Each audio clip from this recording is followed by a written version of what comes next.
नमस्कार। गत दिनों पहले क्रूड ऑयल चोरी को लेकर एक मामला सामने आया था बर ग्राम पंचायत में। हिंदुस्तान पेट्रोलियम पेट्रोल पंप के पीछे सुरंग बनाकर आईओसी की पाइपलाइन से तेल चोरी का मामला। उसमें परत दर परत खुलती जा रही है। बड़ा नेटवर्क है, बड़ा गैंग है जो इस प्रकार के कृत्य को अंजाम देता है। दरअसल इस पाइपलाइन से छेद करके क्रूड ऑयल निकालने के लिए गुजरात से इंजीनियर बुलाए जाते हैं, एक्सपर्ट बुलाए जाते हैं, जिनको 30 लाख रुपए की मोटी रकम दी जाती है, जो इस पाइपलाइन में दो छेद करके चले जाते हैं। एक वॉल इसलिए लगाते हैं एक्स्ट्रा कि अगर एक लाइन फेल हो जाए तो दूसरी को काम में ले सके।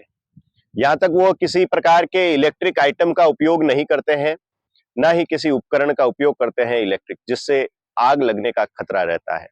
इसलिए हाथ से ही सब कुछ किया जाता है। पाइपलाइन की परत बड़ी मोटी होती है, जिसको भेद कर पाइप लगाने में भी मुश्किल का सामना करना पड़ता है, लेकिन इंजीनियर इतने एक्सपर्ट होते हैं कि इस पाइपलाइन में छेद कर वो सुराख कर पाइप लगा लेते हैं। 30 लाख रुपए की रकम, बड़ी रकम वो लेते हैं। अगर इसमें हल्की सी भी चूक हो और ब्लास्ट हो तो 15 फीट की दूरी पर आसपास खड़े लोगों के चिथड़े उड़ सकते हैं। इतनी भयंकर विस्फोट इसके अंदर होता है। गुजरात से आने वाले इंजीनियर अपना नाम नहीं बताते, डमी नाम बताकर यहाँ से कांटेक्ट कर वो अपना काम करके चले जाते हैं। छेद करने के लिए जिस उपकरण की आवश्यकता होती है वो उपकरण 4 लाख रुपए की लागत से आते हैं, और उन उपकरणों को जो व्यक्ति बुलाता है उनको पाइप में छेद कर तेल चोरी के लिए वो व्यक्ति ही उपकरण लाता है। और किसी को साथ भी वो इंजीनियर नहीं ले जाते, वो सीधा लोकेशन मंगवाते हैं और उस लोकेशन पर पहुंचकर अपना काम करके निकल जाते हैं।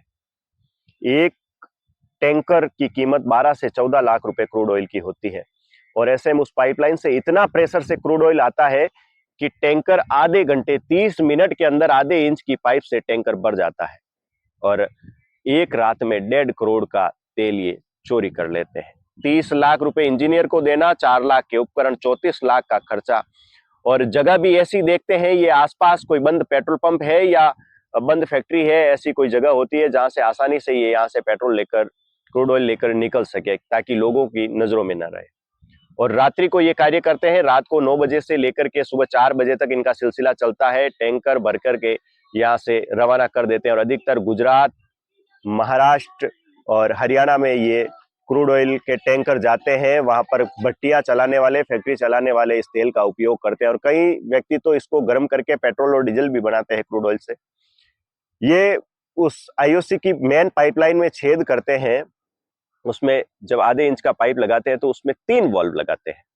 3 वॉल्व इसलिए कि जब प्रेशर से ऑयल आना शुरू होगा तो एक वॉल्व अगर फेल हो जाए तो दूसरा काम आएगा, दूसरा फेल हो जाए तो तीसरा काम आएगा, क्योंकि प्रेशर इतना ज्यादा होता है कि एक सुई जितनी बारीक इसमें छेद कर दिया जाए तो उस प्रेशर से लोहे का चद्दर में छेद हो सकते हैं, इतना प्रेशर रहता है।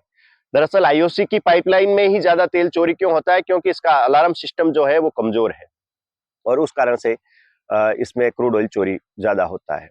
हालांकि पाइपलाइन से प्रेशर कम होने पर अलार्म बजता है और पता चल जाता है कि कहीं ना कहीं से तेल चोरी हो रहा है। महीने में एक बार पेट्रोलिंग की जाती है इस लाइन की।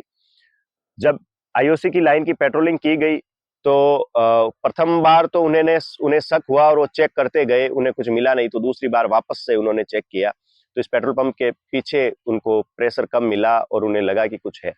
तब वहां सुरंग नजर आई और उस सुरंग के अंदर से ये तेल चोरी कर रहे थे। बड़े शातिर चोर होते हैं, और एक दिन में 1.5 करोड़ रुपए का ऑयल ये इस प्रकार चुरा लेते हैं, तो सोचो महीने भर में कितने ये कमाते होंगे। ये बर में दूसरी बार ये घटना हुई है, बर क्षेत्र में, और हरियाणा से गुजरात तक ये लाइन है, इस लाइन में ये दूसरी घटना है। जो जिस घटना ने इसको अंजाम दिया, हमने आपको पहले बताया कि जैतारण सेंट्रल जेल में रहते हुए उसने योजना बनाई थी, और 3 तारीख को जमानत पर रिहा हुआ था, और उस समय ये वहां पहुंचकर क्रूड ऑयल चोरी कर रहा था। ऐसे में सवाल ये है कि क्या आईओसी अपने अलार्म सिस्टम को सुधार नहीं पा रही है? प्रदेश राजस्थान से विष्णु उपाध्याय।